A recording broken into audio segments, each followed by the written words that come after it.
Annapoorneshwari foundation ಆಯೋಜಿತ ನವೋದಯ ಪೂರ್ವ ಪರೀಕ್ಷೆಗೆ ಉತ್ಸಾಹದ ಪ್ರತಿಕ್ರಿಯೆ.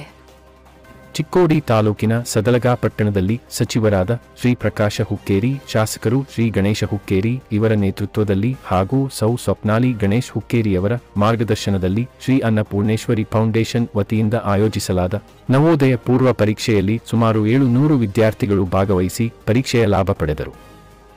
ಸ್ಪರ್ಧಾತ್ಮಕ ಪರೀಕ್ಷೆಯಲ್ಲಿ ಗಡಿಭಾಗದ ಗ್ರಾಮೀಣ ವಿದ್ಯಾರ್ಥಿಗಳ ನೈತಿಕ ಸ್ಥೈರ್ಯ ಹೆಚ್ಚಿಸುವ ನಿಟ್ಟಿನಲ್ಲಿ ಮಹತ್ವದ ಹೆಜ್ಜೆಯನ್ನಿಟ್ಟಿರುವ ಅನ್ನಪೂರ್ಣೇಶ್ವರಿ ಫೌಂಡೇಶನ್ ಆಯೋಜಿತ ನವೋದಯ ಅಭ್ಯಾಸ ಮಾದರಿ ಪೂರ್ವ ಪರೀಕ್ಷೆಯಲ್ಲಿ ಪರೀಕ್ಷಾ ಸಂಚಾಲಕರು ಶ್ರೀ ಸಂಜಯ್ ಬುಡಕೆ, ಸೌ ಅಶ್ವಿನಿ ಸೋಲಾಪುರೆ ಜೊತೆಗೆ Shri Anand parade, Shri Raj ಪರಗೌಡರ್, Shri Raju ಸೋಲಾಪುರೆ, Shri AR. ಹಿರುಕುಡೆ, SP. Pawar ಮತ್ತು ಉಪಸ್ಥಿತ ಗಣ್ಯಮಾನ್ಯರಿಂದ ಪರೀಕ್ಷಾ ಕೊಠಡಿಗಳನ್ನು ಪರಿಶೀಲಿಸಿ ಮಾಹಿತಿ ಪಡೆಯಲಾಯಿತು.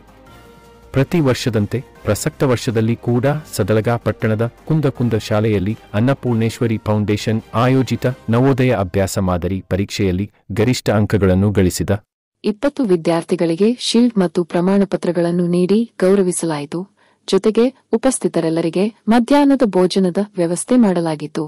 ಈ ಸಂದರ್ಭದಲ್ಲಿ ಗಣ್ಯಮಾನ್ಯರು, ಅನ್ನಪೂರ್ಣೇಶ್ವರಿ ಫೌಂಡೇಶನ್ ಪದಾಧಿಕಾರಿಗಳು, ಶಿಕ್ಷಕ ವೃಂದ, ಪರೀಕ್ಷಕರು, ಸಿಬ್ಬಂದಿ ವರ್ಗ, ವಿದ್ಯಾರ್ಥಿ ಪೋಷಕರು ಮತ್ತು ಗ್ರಾಮಸ್ಥರು ಉಪಸ್ಥಿತರಿದ್ದರು.